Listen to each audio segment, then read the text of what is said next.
Se você é cristão, essa palavra é para você.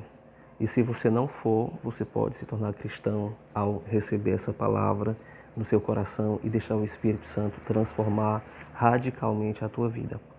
Jesus de Nazaré, ele tem dois títulos muito importantes. Ele tem muitos, claro, mas na Escritura Sagrada e na própria doutrina oficial da Igreja, nós percebemos que Jesus de Nazaré tem dois títulos. Apesar de hoje esses dois títulos não serem muito trabalhados, né, por meio das igrejas dentro do âmbito cristão, mas é incontestável que Jesus, ele é o Senhor e ele é o Salvador.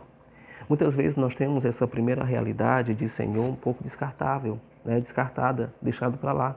Nós sabemos, na segunda parte, claro, que Jesus de Nazaré, ele é o Salvador.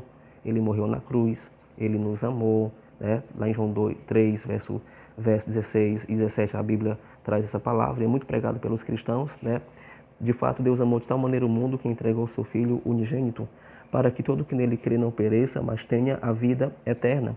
E no verso 17 diz: pois Deus enviou o seu Filho ao mundo, não para condenar o mundo, mas para que o mundo seja salvo por meio dele. A própria palavra Jesus significa Salvador. Lá em Mateus capítulo 1, verso 21, quando o anjo fala para José, né, que tem que abraçar Maria, não tem que abandoná-la, mas abraçá-la, de fato acolher, ele fala: você irá pôr o nome dele de Jesus, pois ele vai salvar o seu povo dos seus pecados. E lá em 1 Coríntios capítulo de número 6, verso de número 20, a própria Bíblia vai dizer que foi por um alto preço, que é o sangue dele, que ele nos salvou.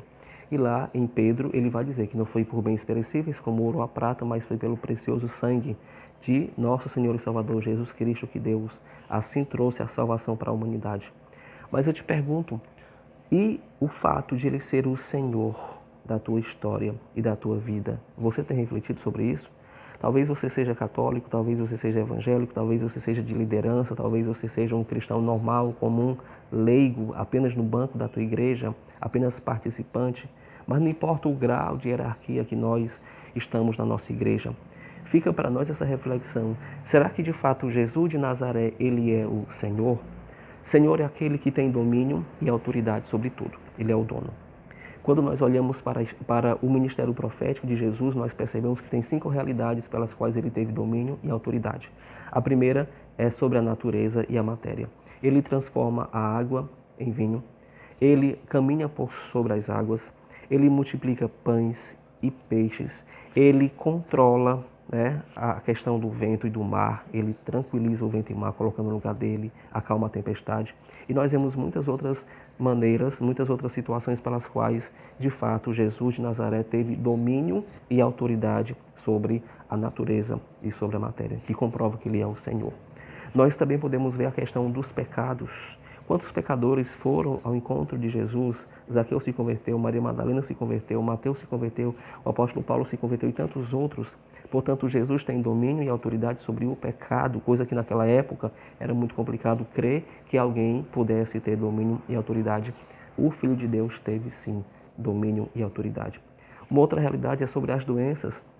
Nós vamos ver, por exemplo, que muitas diversidades de doenças, elas são curadas na pessoa, na presença de Jesus, apenas tocando nele, apenas a presença dele, apenas a ordem dele, ou por algumas manifestação de sinais dele, mas ele cura todo e qualquer tipo de natureza e doença. Portanto, ele é Senhor de verdade. Uma outra situação que nós vamos perceber é que Jesus de Nazaré, ele tem domínio e autoridade sobre os demônios e sobre o império das trevas. Até Satanás sabe o lugar dele quando, sobretudo, está na presença de Jesus ou quando escuta o nome de Jesus, porque o próprio nome Jesus já abala, desestrutura os infernos. Na época em que Jesus estava presente como sacerdote, profeta e rei, no seu ministério profético, ele colocou os demônios nos lugares deles. Eles foram expulsos e destruídos pelo nome, pelo sopro, pela presença, pelo poder de Jesus. E sobre a morte, veja que com a própria morte, Jesus destrói a morte. Aquilo que era mistério humano durante milênios, durante muito tempo, na cruz, ele destrói a própria morte, porque ao terceiro dia, Jesus, ele ressuscita. E o apóstolo Pedro vai nos falar em Atos 2:36, que Deus tornou Jesus como Senhor e Cristo.